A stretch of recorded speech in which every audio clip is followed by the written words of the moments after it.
সবাইকে আমন্ত্রণ জানাচ্ছি সংবাদপত্রের পর্যালোচনা ভিত্তিক পত্রিকা চোখে দেশ অনুষ্ঠানে।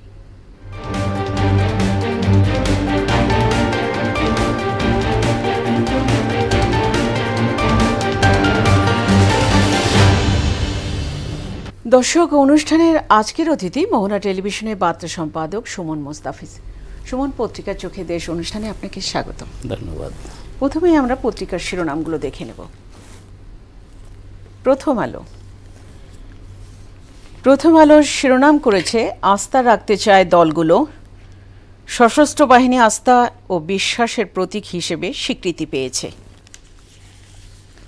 দৈনিক ইত্তেফাক, সাবেক সচিব নাসির উদ্দিনের নেতৃত্বে নতুন নির্বাচন কমিশন। জনগণ যাতে সকল ক্ষমতার মালিক হতে পারে তেমন দেশ গড়তে চাই। সমকাল, অটোরিকশার চালকদের অবরোধে অচল ঢাকা, সশস্ত্র বাহিনী ফের আস্থার প্রতীক। বাংলাদেশ প্রতিদিন, রাজধানী জুড়ে তাণ্ডব ভাঙচুর, নতুন নির্বাচন কমিশন গঠন।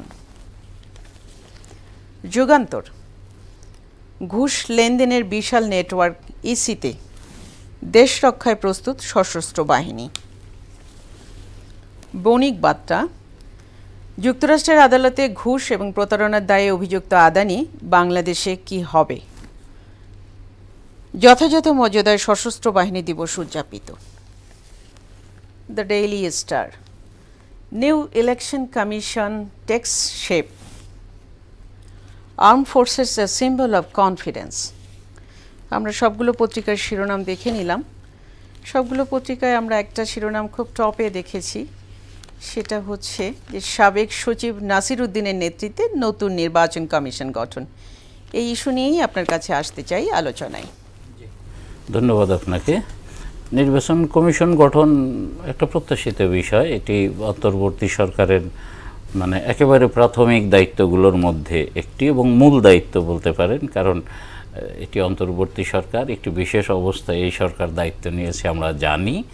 সো একটি নির্বাচন কমিশন, যেহেতু আগের নির্বাচন কমিশনকে বাতিল বা বিলুপ্ত করা হয়েছে, নতুন একটি কমিশন গঠন করবে সরকার এবং একটি সুষ্ঠু অবাধ গ্রহণযোগ্য নির্বাচন দিয়ে নির্বাচিত সরকারের হাতে ক্ষমতা দিয়ে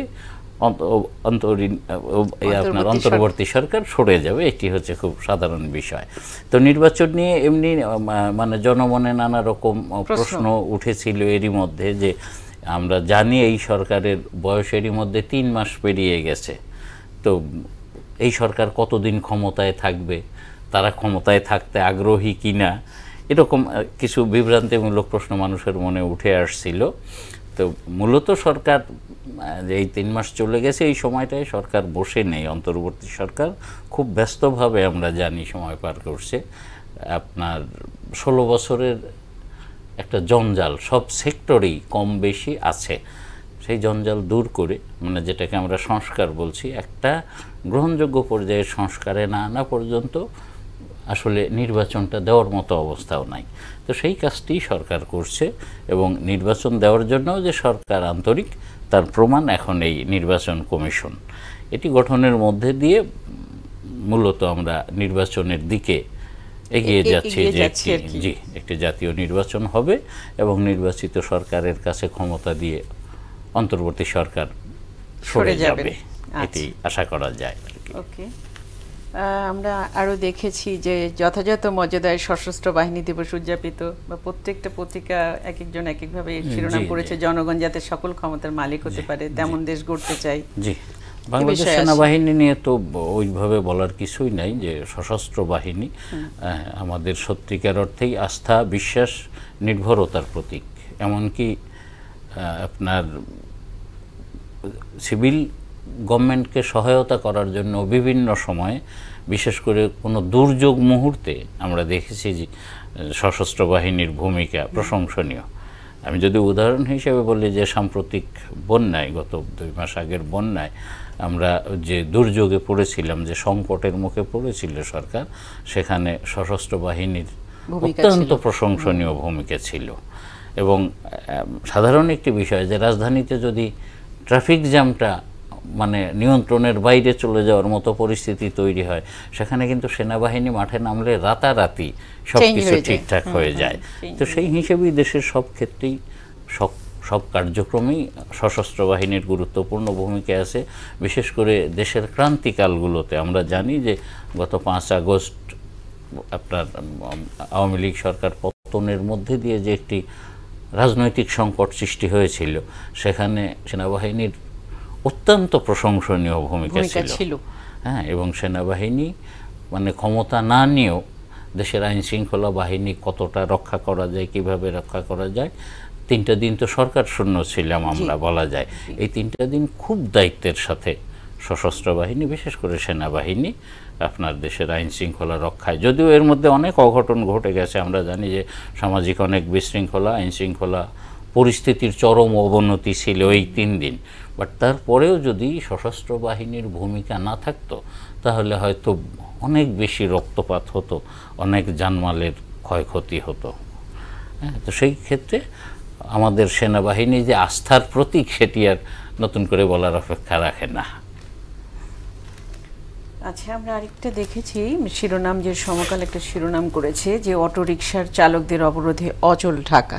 জি, আমরা জানি গত পরশুদিন এই বিষয়ে হাইকোর্ট একটি নির্দেশনা দিয়েছেন যে রাজধানীতে অটোরিকশা চলবে না এবং 3 দিনের মধ্যে এগুলো অপসারণের কথা বলা হয়েছে। তো এখানে যেহেতু মাননীয় উচ্চ আদালতের নির্দেশনা, এটা নিয়ে ওইভাবে কথা বলার কিছু নেই। বাট আমার ব্যক্তিগত মতামত হচ্ছে যে এরই মধ্যে এর আগের পটভূমিতে যদি ফিরে যাই, যে গত সরকারের যোগাযোগ সড়ক পরিবহন মন্ত্রী রিক্সা নিষিদ্ধের কথা বলেছিলেন যে অটোরিকশা মহাসড়কে চলবে না, অলিগলিতে চলবে, এবং এগুলো বন্ধ করার উদ্যোগের কথা উনি বলছিলেন। তার জবাবে আবার সেই সময়ের প্রধানমন্ত্রী শেখ হাসিনা বলেছিলেন যে তারা থাকবে, তারা চলবে, তাদের বিকল্প কর্মসংস্থান না করে সরানো যাবে না। আমার ধারণা যে এই কথাটাই উৎসাহিত হয়ে এই কয়েক মাসের মধ্যে উনি এটি বলার পরে কয়েক লাখ অটোরিকশা বেড়ে গেছে রাজধানীতে। তো এখন যেটা বাস্তবতা, আমি ব্যক্তিগতভাবে মহাসড়কে অটোরিকশা চালানোর ঘোর বিরোধী, কারণ রাজধানীতে বিশেষ করে ট্রাফিক জ্যাম এবং দুর্ঘটনার জন্য মানে বড় রকমের দায় আসে তাদের উপরে। সেই বিবেচনায় অটোরিকশা অবশ্যই মহাসড়ক থেকে সরাতে হবে। আর তারা যে আপনার যে বিশৃঙ্খলা করছে, গতকাল দিনভর 6 ঘন্টা ট্রেন পর্যন্ত বন্ধ করে রেখেছিল তারা সড়কে, অনেকগুলো সড়কে রাজধানীর বিভিন্ন পয়েন্টে তারা ব্যারিকেড দিয়ে যান চলাচল ব্যাহত করছে। সারা দিন রাজধানীবাসী দুর্ভোগ পোহাতে হয়েছে রাজধানীবাসীকে। তো এইটা মেনে নেওয়া যায় না। আমি মনে করি যে এই জায়গাটি শক্ত হাতে দমন করা দরকার সরকারের। পাশাপাশি যে বিষয়টা, সেটা হচ্ছে যে যেভাবেই হোক এরা সংখ্যায় এমন একটা পর্যায়ে চলে আসছে, খুব ওভারনাইট এদেরকে বন্ধ করে দিলে আমার মনে হয় সেইটাও মানে মানবিক বিবেচনায়ও ঠিক না, এটি সামাজিক একটা সংকটও তৈরি করতে পারে। সুতরাং বেটার ওয়ে আমার বিবেচনায় যে তারা চলুক, আপাতত এটা ধীরে ধীরে বন্ধ করতে হবে। এবং এখন যেটা হবে যে তারা যাতে মহাসড়কে বা বড় সড়কে উঠতে না পারে, রাজধানীর অলিগলি ছোট রাস্তায় চলাফেরা করবে, এরকম একটি ব্যবস্থা করা যেতে পারে। এটা আমার ব্যক্তিগত ওপিনিয়ন। এই